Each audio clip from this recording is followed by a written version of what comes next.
Welcome sa Dries TV. Kung interesado ka sa ganitong news, huwag kalimutang isubscribe ang ating YouTube channel. Maraming salamat! Welcome back again sa ating YouTube channel mga kakimpaw, and sa update natin ito, pag-uusapan natin ay tungkol sa mga importanteng kaganapan kina Kim and syempre kay Paula Abilino. Pero bago po ang lahat, maraming salamat sa inyong patuloy na pagsuporta at pagsubaybay sa mga daily update natin. Kaya naman bilang pasasalamat, narito po ang isang napili kong komento patungkol ito sa naging previous update. Mula ito kay Ginang Nenita. Sabi niya, tapos ng laban, Dres. Endgame na ang Kimpaw. Panalong-panalo na ang Kimpaw Lanja, pahiya ang mga nega. Halatang panggulo at mga inggit lang sila. Ngayon ka-Kimpaw fans, panatag na tayo. Huwag nyo nang pagdudahan ang gintong pag-ibig ni Paulo kay Chinita. Magdududa pa ba? Yun na. Pinakita na ni Paulo gaano niya kamahal si Kim at alagang-alaga. Ultimong sa sandal ni Kim at your service si Paulo mag-ayos sa sandal ni Chinita. Hindi siya nahiya mag-help kay Kim. Siya nang umayos sa sandal ni Kim. Grabing magmahal si Paulo Ders. Nakaka-inlove talaga. Maraming salamat po sa inyong komento.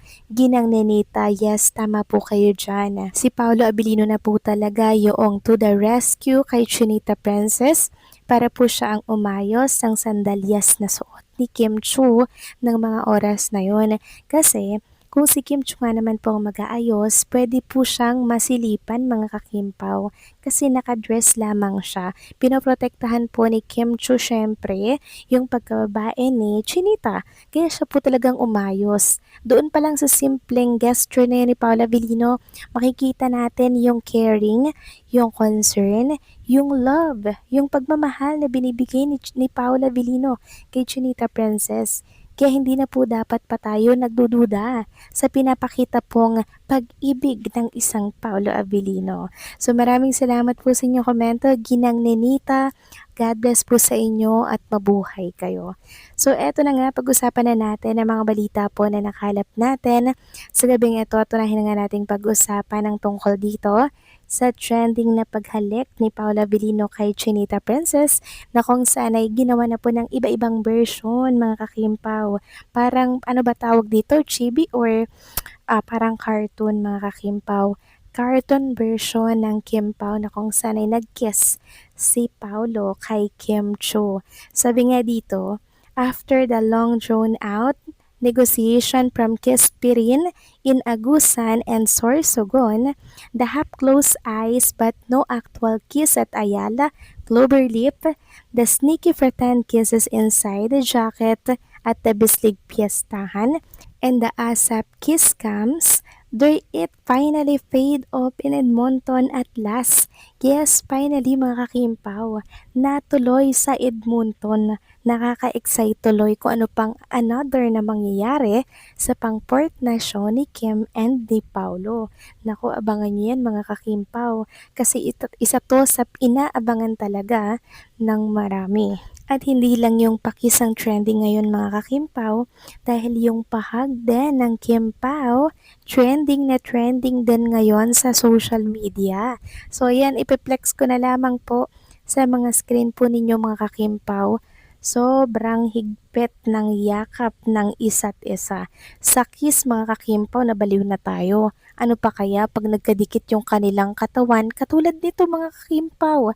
Sobrang higpit ng yakap sa isa't isa na para bang ayaw na po nilang kumawala sa isa't isa. Nakakaloka no, talagang binusog po ng sobrang kilig ang mga Kim Pao fans na nanood po ng show ni Kim and Paulo. Sobrang sulit po ng binayad nila, 'di ba? Dahil sobra pong nagpakilig si Kim and si Paulo. Kaya pala yung mga nanood kanina, talaga namang naiyak mga kakimpaw sa fan meet. Katulad na lamang po mga kakimpaw ng isang fan nang mamit niya po itong si Kim Chu sa World Remit na ka-connect po ng world tour nila dito sa Edmonton, grabe po talaga yung iyak ni ate.